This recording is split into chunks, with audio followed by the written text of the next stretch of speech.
Este ora 11 și 20 de minute la RFI. Bună dimineața tuturor, sunt Mihaela Dedeoglu și vă invit să rămâneți alături de noi în această oră în care vom vorbi despre Maruca Cantacuzino Enescu. Prințesa Rebela este titlul unui volum recent publicat de editura Icon, o traducere din limba franceză, căci autoarea acestui volum se numește Christine Colonna Cezari, locuiește în România de câțiva ani buni și nu este la prima sa incursiune editorială, să o spun așa, în spațiul românesc. În urmă cu câțiva ani îi apărea un alt volum intitulat Sunt nebuni românii ăștia, Eldorado românesc mare de tot, Christine Colonna Cezari. Bonjour et merci infiniment de votre visite. Bonjour Mihaela et merci pour votre invitation. Alors, par où commencer? Est-ce qu'on commence par Maruca ou on commence avec ces fous de Roumains qui sont dans leur Eldorado roumain? D'abord, dites-moi, quand est-ce que vous avez commencé à écrire et surtout pourquoi? Quand j'ai commencé à écrire, j'avais 9-10 ans. Alors, oui, vous voyez, ça remonte loin. À 9 ans, j'avais déjà quelque chose à dire. Ouais. Non, mais sérieusement, quand est-ce que vous avez commencé? Ça vient d'où votre amour pour l'écriture? Non, mais je plaisante pas. Oui, mais je sais, mais on écrit tous à 9-10 ans, on écrit des poèmes. J'écrivais des contes avec un profil initiatique. J'avais quelque chose à démontrer. Il y avait déjà la lutte entre le bien et le mal, des personnages qui symbolisaient l'ombre et la lumière, etc. Alors, mon premier volume... je pense qu'il a été publié en 92. C'était La grossesse du père. À l'époque, j'étais professeure de yoga prénatal. J'ai fait ça pendant plus de 30 ans. Et à l'époque, je me rendais compte, quand j'étais en salle d'accouchement, que les pères, ou en rendez-vous de préparation, j'étais pas sage-femme, mais je travaillais beaucoup avec une sage-femme en tant que professeure de yoga. Je me rendais compte que les pères vivaient des émotions très fortes et que personne ne s'en souciait, on les laissait à l'écart, etc. Et j'ai voulu leur donner la parole. Donc, mon premier livre en France, c'était La grossesse du père. Et après, on les critique, qui sont pas là. Mais en fait, j'ai lancé une mode parce qu'après, tout le monde s'est mis à écrire des livres sur la paternité. C'est bien. Oui. Donc, ça, c'était votre premier volume. Je pense que c'était mon premier livre publié vraiment chez un éditeur. Ouais, c'était La grossesse du père, qui est toujours publié d'ailleurs en France, depuis le temps. Et donc, depuis, en fait, il n'y a personne qui a écrit aussi bien que vous sur cette histoire. Je sais pas, mais pas dans la même façon et dans la même intention. C'est-à-dire, mon intention, c'était de leur donner la parole sans réinterpréter ce qu'on me disait. Donc, c'est un livre qui continue à être réédité. Il est toujours édité, il est toujours publié aux éditions Médicis en France. Oui. C'est fou. C'est un gros succès, en fait. Ça fait un beau paquet d'années, on va dire. Un beau paquet d'années, voilà. Donc, c'était plutôt dans le bien-être au départ. Ensuite, j'ai créé ma propre maison d'édition en 2014 avec un conte qui concernait déjà la Roumanie, qui s'appelle toujours Andal Louve et le secret du Mont Moule, qui était très initiatique. Justement, il y a vraiment un parcours très symbolique sur la Roumanie. Et puis, comme je n'ai pas réussi à le caser, j'ai eu un prix à l'époque qui avait été créé par le Centre culturel roumain de Paris. Le prix Panaiti Strati, voilà. Lequel, oui. Donc, j'ai cru naïvement à l'époque que j'allais trouver facilement un éditeur. Ça n'a pas été le cas. Donc, j'ai créé ma propre maison d'édition, Piatnitsa, voilà, à cette occasion, grâce et à cause de la Roumanie. Ouais, mais en fait, j'ai vu ça et je me suis dit, c'est quand même... Il faut être déterminé pour se dire personne veut de moi. En plus, sur un marché éditorial comme celui qui est le marché français, qui est extrêmement concurrentiel. Ouais. Je ne sais plus comment ça se passe aujourd'hui, mais je sais que... en fait, il y a quoi? La rentrée en septembre, il y a des centaines de livres qui sortent. Et encore, ceux qui sont un peu connus dans des maisons d'édition connues, parce qu'il y a beaucoup d'écrivains qui publient à compte d'auteur. Mais en fait, vous, à la place de vous publiez à compte d'auteur, mais vous avez créé quand même votre propre maison d'édition. J'ai cru que les fonctionnaires français allaient me rendre folle. J'ai cru qu'ils allaient me faire mourir. J'ai eu une semaine, je me suis dit, il ne faut pas lâcher. Une fois que tu as passé le cap, c'est bon. Voilà. Donc, j'ai continué. Donc, Ils sont fous, c'est roumain en français, était publié dans ma maison d'édition française. Alors, je viens de recevoir, vous m'avez amené ce livre ce matin, mais malheureusement, j'ai pas mes lunettes pour le lire parce que c'est ça, les tablettes et les téléphones portables. Ce qui fait, c'est que ça nous détruit un peu la vue. Racontez-moi déjà, avant de passer à Maruca Cantacuzino Enesco, Sunt nebuni românii ăștia, Eldorado românesc mare de tot. Donc, parution d'abord en français et ensuite en roumain. Traduit par qui, vous vous souvenez? Elena Stiocoiu. D'accord. Et excellente traductrice. Voilà. Alors, racontez-moi. C'est quoi l'histoire de... Disons que quand j'étais en France, j'étais déjà spécialisée, entre guillemets, puisque je n'ai pas de diplôme officiel, mais j'ai fait Paris 3 Sorbonne en auditeur libre en section Roumanie, culture et civilisation roumaine. Donc j'étais déjà passionnée par la culture roumaine, ce qui fait que tout ce qui passait, tout ce que je pouvais accumuler en documents, en articles de presse, en tout ce que vous voulez, à chaque fois je prenais des notes et je me disais, mais enfin, il y a des choses extraordinaires. Ce qui me touchait beaucoup, par exemple, c'était le niveau de scolarité chez les étudiants qui gagnaient des tas de prix à l'international. Et personne n'en parlait jamais en France. Donc je me disais, mais personne ne parle de ce génie roumain spécifique. Donc j'ai accumulé beaucoup de notes, beaucoup de connaissances. Et quand je me suis installée en Roumanie en fin 2018, je suis arrivée avec tout ce bagage de connaissances, avec presque depuis la Révolution roumaine, ça s'est quand même beaucoup accumulé, hein, comme passion dans la durée, on va dire. Et quand je rentrais en France et que je racontais ma vie ici, mes amis me disaient « Oh, il y a ça en Roumanie, il y a ça en Roumanie ». Et ça m'énervait un peu, toujours ce décalage entre la façon dont la Roumanie avait évolué, c'était ouverte, c'était vraiment développé, et puis cette richesse culturelle, spirituelle que je trouvais ici. Donc je me suis dit, il faut que je fasse un livre, Et donc je me suis dit, le fil conducteur que je vais prendre, c'est tout ce que je peux montrer de beau, de bien, de génial, de spécifique, de créatif, qu'on va trouver éventuellement ici et pas ailleurs. Et puis ça s'est fait facilement parce que j'avais déjà une liste de tout ce que je voulais faire, des gens que je voulais rencontrer, des choses que je voulais montrer, partager avec les Français. Donc ensuite, j'ai trouvé très, très facilement aussi un guide pour m'accompagner, me véhiculer aux quatre coins de la Roumanie, ou presque, puisque la période Covid nous empêchait d'aller en Bucovine comme prévu. Mais bon, j'avais accumulé déjà tellement de reportages que finalement, ça suffisait. Et pour les quelques entretiens en roumain que je ne maîtrisais pas, puisqu'on a fait beaucoup de choses en français, et puis en anglais, et puis en roumain, donc il a fallu traduire tout ça, quoi. Tout ce qui était traduit en anglais ou en roumain, il le passait en anglais, et moi de l'anglais, je le traduisais au français. Donc déjà ce livre, vous voyez, tout un parcours, c'est un an de travail, on va dire, hein, entre les reportages, l'écriture, les corrections, les montages, les corrections de photos, la maquette en France. Et Florine Bourgouille, c'est qui ? Alors, c'est ce guide dont je vous parle, qui m'a accompagnée, qui m'a assistée, qui m'a protégée. Et donc, vous avez écrit en fait des reportages ou ce sont des choses que vous avez lues et que... Ah non, j'y suis allée partout. Tout ce qu'il y a dans le livre, j'y suis allée. J'ai rencontré les gens, on a fait des photos. Il y a juste le paragraphe sur Brancusi, le roumain qui sculpte à l'infini. C'était une conférence justement que j'avais fait en Sorbonne, à Paris. En Sorbonne, dans les cours qu'on faisait de langue et de civilisation, on devait faire des conférences. On apprend des choses ici. Mariana Mihuț, le peintre naïf roumain préféré par les Français. Oui, c'est vrai. Vous l'avez rencontrée. Je la connais, c'est devenu une amie très, très, très fidèle. Ouais.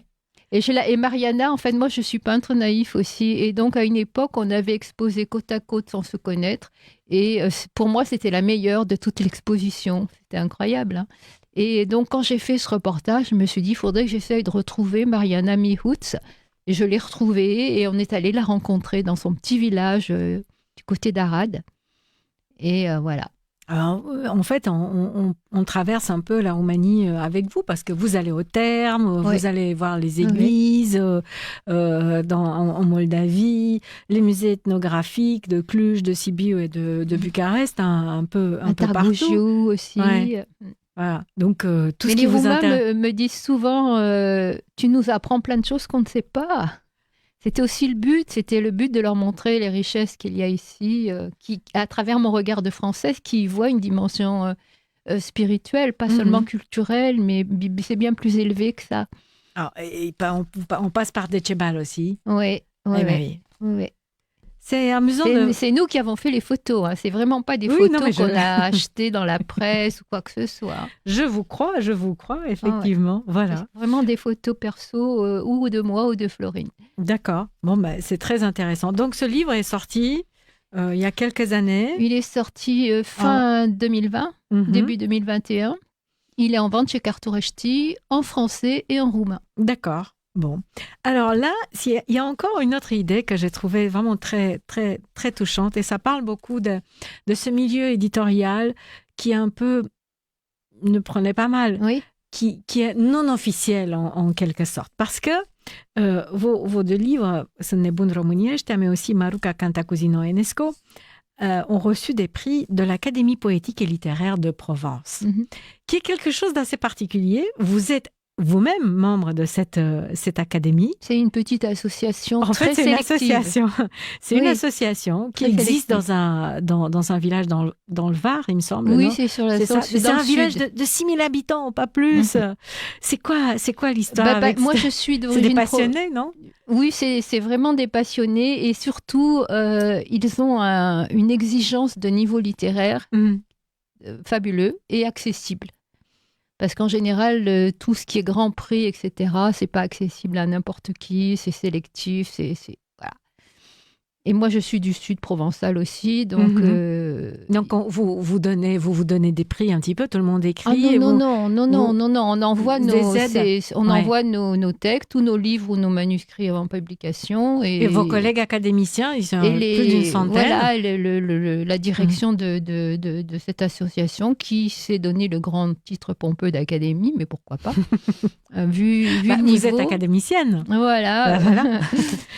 C'est pas un titre d'État, c'est pas... non, mais c'est une aide à la publication, en fait, non? Non, pas du tout. Non, pour moi, c'est juste une reconnaissance de qualité littéraire, et c'est d'ailleurs écrit sur tous les prix qu'ils nous envoient pour sa haute qualité littéraire.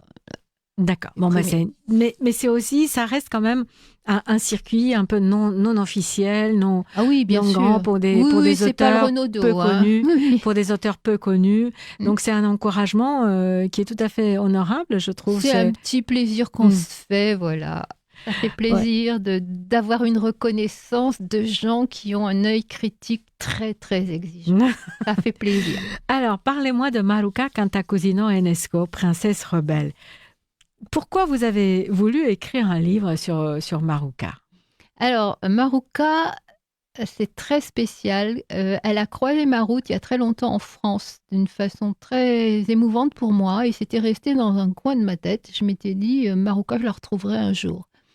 Et donc, une fois que j'ai eu bien fini celui-là, Ils sont fous ces Roumains, on a toujours un temps de repos, parce que c'est un gros travail. Moi, j'ai passé des journées de 14 heures sur ma chaise pour faire Ils sont fous ces Roumains. Ou on est écrivain, on l'est pas. C'est une discipline. Donc, il y a un temps de repos, et soit on se met tout de suite sur un autre projet, soit ça prend du temps pour s'en remettre, etc. Mais enfin, bon, toujours est-il qu'à un moment donné, la nécessité intérieure de retrouver Maruca a jailli.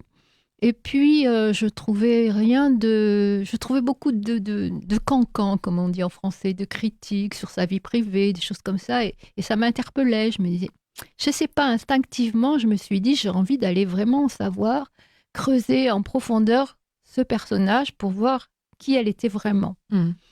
Et j'ai réussi à trouver une copie de son autobiographie, de son journal à la bibliothèque François Mitterrand à Paris, la Bibliothèque nationale, puisqu'on ne le trouve plus, qui est écrit dans un français absolument fabuleux. Elle écrivait vraiment très très bien. Maruca, chaque mot, chaque phrase est chargé de sens et parfait, quoi. Et je me suis retrouvée une énorme affinité avec elle, et ça m'a corroboré, si vous voulez, dans cette espèce d'intuition qui m'a poussée vers elle, et qui en fait, j'ai vraiment découvert et étayé et démontré une personnalité qui avait un très haut niveau de conscience, que moi je vais appeler un niveau spirituel, mais c'est un niveau de conscience, un niveau de culture, un niveau de réflexion, un regard critique sur ce qui se passait autour d'elle, quelqu'un d'anticonventionnel, etc. Et j'ai voulu, dans ce livre, justement, partager cette profondeur de Marouka, qui n'est pas ce qu'on pouvait trouver dans les cancans.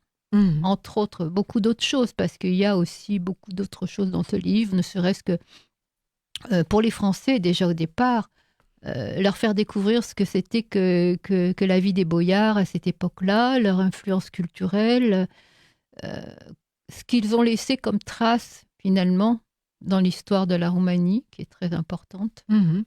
C'est magique, hein, la vie des boyards du 19e siècle, c'est magique. Oui, c'est clair que ça fait rêver un peu. C'est vrai que le livre commence par une mise en situation et puis voilà, un calendrier assez précis de ce qui se passait à l'époque. Et puis on comprend un peu mieux voilà, tout le parcours, tout le chemin de la vie de Marouka. Mais parlez-moi d'elle. Qu'est-ce qui vous a plu et qu'est-ce qui vous a un peu choqué? Parce que il y a des choses que vous avez un peu passées sous silence dans ce livre, des choses de sa biographie. Comment on fait le tri?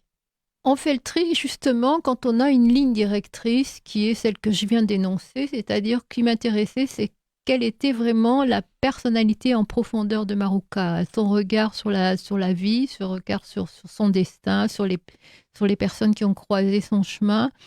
C'est vrai aussi que moi je me suis beaucoup servi donc de son autobiographie et que dans son autobiographie elle va pas vous raconter que soi-disant elle s'est mis de l'acide sur la figure, j'en sais rien, je l'ai jamais trouvé nulle part et puis ça m'intéressait pas parce que si vous voulez comment vous expliquer, c'est une leçon philosophique, c'est une leçon de vie ce livre. Ça veut dire quoi? Ça veut dire que nous, on va tous traverser des épreuves. Quel intérêt d'aller raconter ça? On s'en fout. Quand je vois, par exemple, je vous donne un exemple, sa liaison avec Nae Ionescu. Qui a quand même apparemment, ça a duré des années. Hein. Eh ben justement, je m'interroge parce que quand on voit la façon dont elle en parle dans sa mémoire, dans ses mémoires, pardon. Est-ce qu'on peut, quand on écrit une histoire pareille, est-ce qu'on peut se baser uniquement sur le journal de la personne concernée? Si vous voulez, moi je suis arrivée là avec mes gros sabots d'écrivain français, ne maîtrisant pas le roumain, sauf quand ça m'arrange d'aller faire des recherches historiques, et qui voulait vraiment aller chercher en profondeur qui était Marouka. Qu'est-ce que ça peut nous faire qu'elle ait une liaison avec UNESCO? Franchement. C'est une liaison qui a duré quand même 7 ans. Moi, apparemment. Je sais pas. Moi, j'ai pas trouvé ce que ça avait pu avoir d'important. Peut-être que ça existe parce que je prétends pas moi avoir fait le tour du personnage. Je prétends pas avoir manipulé toutes les informations. J'ai pas lu forcément peut-être tout ce qui existe. Un auteur, il a un fil conducteur qui est sélectif. On peut pas lui reprocher de pas faire un reportage tout azimut dans tous les sens, quoi. Oui. Donc peut-être que effectivement, en tout cas, elle m'a rien dit à ce sujet. Ça, je peux comprendre qu'elle vous a rien dit à ce sujet. Donc parlez-moi d'elle. Qu'est-ce qui vous a plu chez elle et qu'est-ce qui vous a déplu chez elle? Rien ne m'a déplu chez Marouka jusqu'à présent.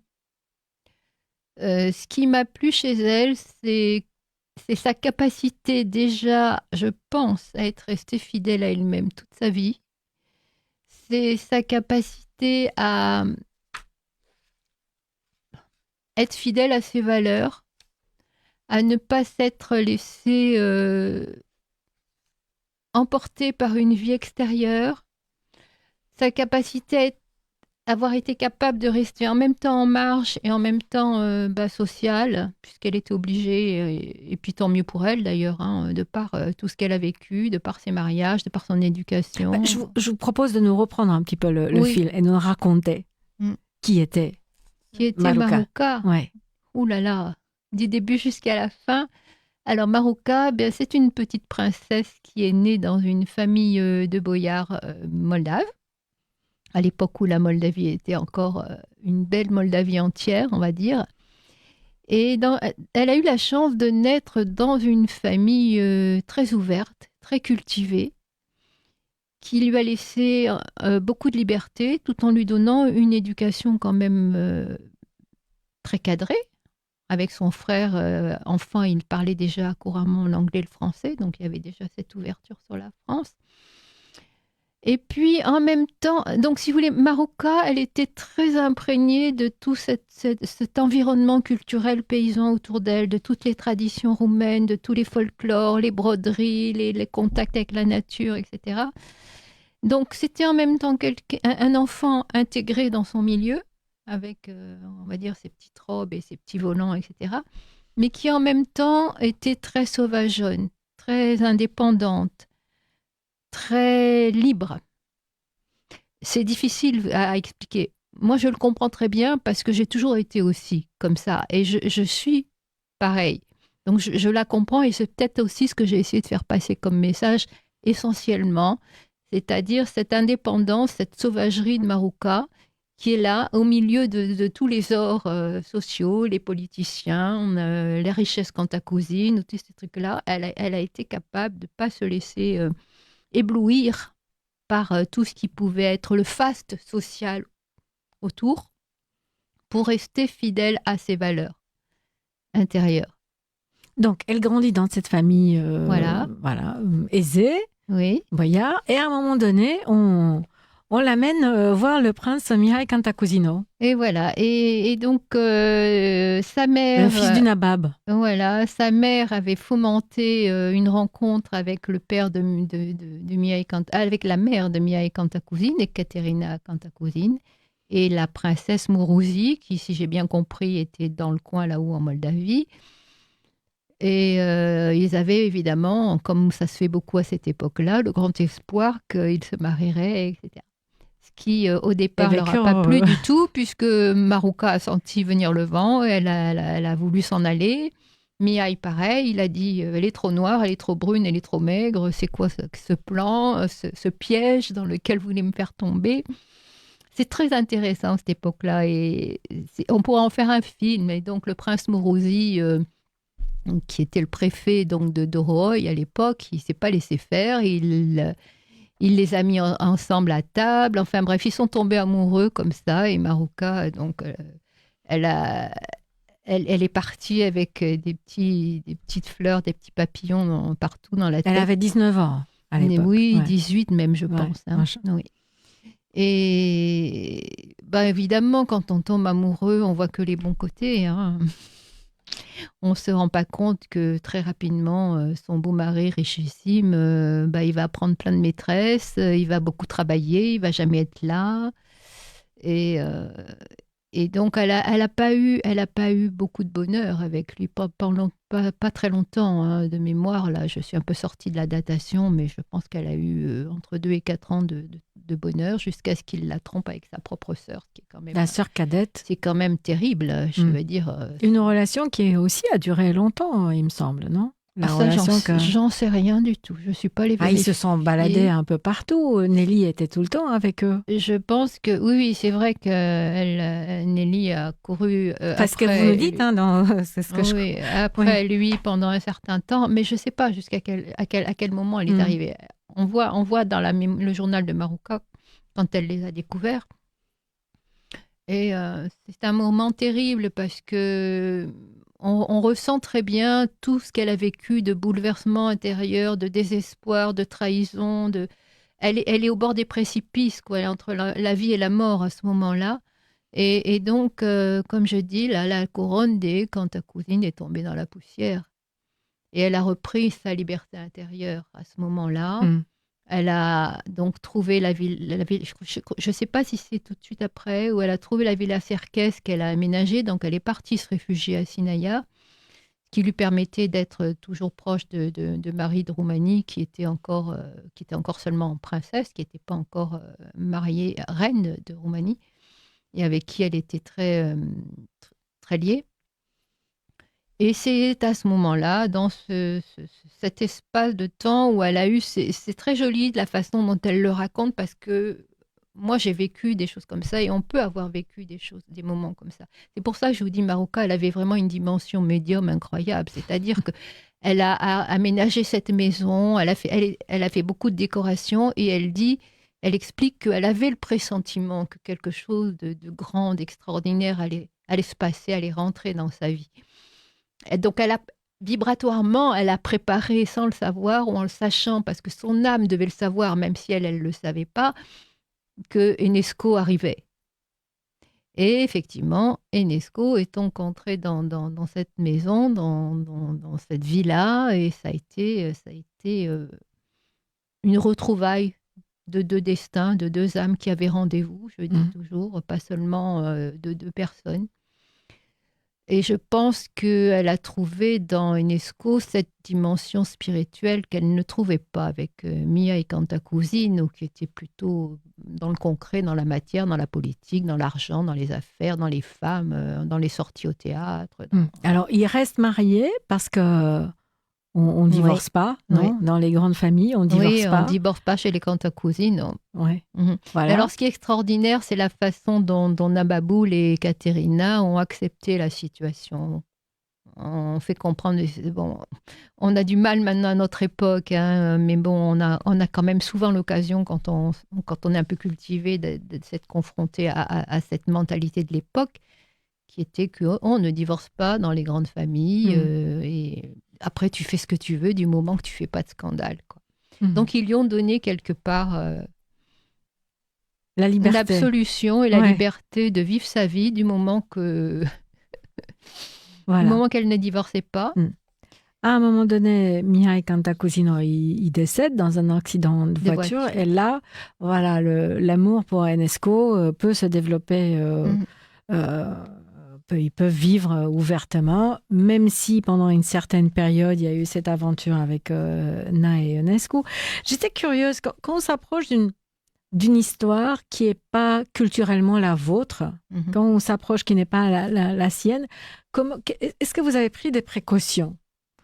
Quand vous mettez un récit sur papier, c'est comme si moi je commençais à écrire, par exemple, un livre sur Jeanne d'Arc. Ça fait pas partie de mon histoire, l'histoire de mon peuple. J'ai forcément un regard extérieur, et donc je peux pas sentir vraiment tout. Je peux pas avoir tous les sentiments qu'un Français, par exemple, peut avoir par rapport à l'histoire de Jeanne d'Arc. Est-ce que vous avez pris des précautions ? Est-ce que vous avez discuté avec des gens qui connaissaient peut-être mieux cette histoire ? Parce que les héritiers, ils existent encore. Enfin, il y a quand même une descendance de certaines familles. Donc, en écrivant un livre, on peut toujours se dire, ou en parlant de ces personnages-là, on peut se dire, il y a quelqu'un autour de moi qui doit connaître dans la famille, qui doit connaître ces histoires mieux que moi. Dans la famille, il n'y a plus vraiment de descendance, de toute façon, de cette famille-là. Mais il y a trois choses. Déjà, moi, comme je vous ai dit tout à l'heure, j'étais plongée dans la culture roumaine depuis très, très longtemps. Depuis l'après-révolution de 89. Donc, je n'ai pas décidé ça en 15 jours comme ça. Donc, j'étais quand même imprégnée de beaucoup de choses. Ensuite, quand j'ai un projet de livre, je ne demande jamais l'avis à personne. Jamais, jamais, jamais. Je n'ai jamais fait lire mes manuscrits à qui que ce soit. Je ne demande jamais l'avis à personne. J'ai décidé de faire quelque chose. Si je sens que je me trompe, je laisse tomber le sujet très vite. Et si je sens que je veux aller jusqu'au bout, quels que soient les obstacles, parce qu'il y en a quand même eu, là, c'est très puissant, les mémoires de Maroka. Ça m'est arrivé de pleurer à chaudes larmes. C'est vrai ? Ah oui, il y a des passages, chaque fois que je le relisais, je pleurais à chaudes larmes. Elle écrivait bien. Elle écrivait très bien, et puis c'est pour vous dire à quel point, je vous dis, j'avais l'impression par moments d'être tellement proche, ça va vous paraître fou, mais je me disais, mais pas possible, quoi. J'ai vécu ça, j'étais auprès d'elle. Pour que ça me touche à ce point et que je le sache à ce point, c'était presque surnaturel. Hein. Et donc, vous vous êtes jamais dit que peut-être c'était juste une fille gâtée à un moment donné ? Mais je pense que, par exemple, je ne sais pas si je peux en parler, mais j'ai fait 6 heures d'hypnose régressive pour la contacter. Ah, non. Si. Et j'ai gardé les enregistrements. J'ai fait un montage d'1 heure et demie, donc j'ai tous les. C'est vrai qu'elle est restée là-haut très percutante, très. Si j'ai envie de dire du mal de quelqu'un, je le dis. Elle décoiffe. D'accord. Donc, mais qu'est-ce que ça peut faire? On a tous nos qualités. Ah, mais juste, je me pose la question. Je me pose la question, oui. Tout simplement parce que hier, comme je vous ai raconté avant qu'on commence notre entretien, j'ai passé 6 heures dans le train avec une fillette qui réclamait la princesse Elsa. Et ça a été non-stop. Et quand on entend la princesse Elsa pendant 6 heures non-stop, à un moment donné, on a un problème avec les princesses en général. Et on se demande, mais à quoi ça sert? Mais à quoi ça sert de parler des princesses? Mais c'est une très bonne question. Vous savez pourquoi? Je vais vous répondre. Parce que quand on est capable, enfin, comme je l'ai fait et qu'elle est capable de l'avoir écrit, c'est-à-dire d'avoir une telle profondeur, un tel niveau de conscience, une telle capacité de se remettre en question qu'elle avait, même si elle avait pu avoir des défauts, peut-être impatiente, peut-être un peu... Moi, je pense que le seul défaut que pouvait, entre guillemets, pour moi, c'est pas un défaut. Je pense qu'elle devait balancer à certains moments, sans précaution, ce qu'elle pensait. Quitte à... parce que c'est un besoin intérieur tellement fort de dire la vérité qu'on se fait des ennemis. Mais comme elle était princesse, ça passait très bien.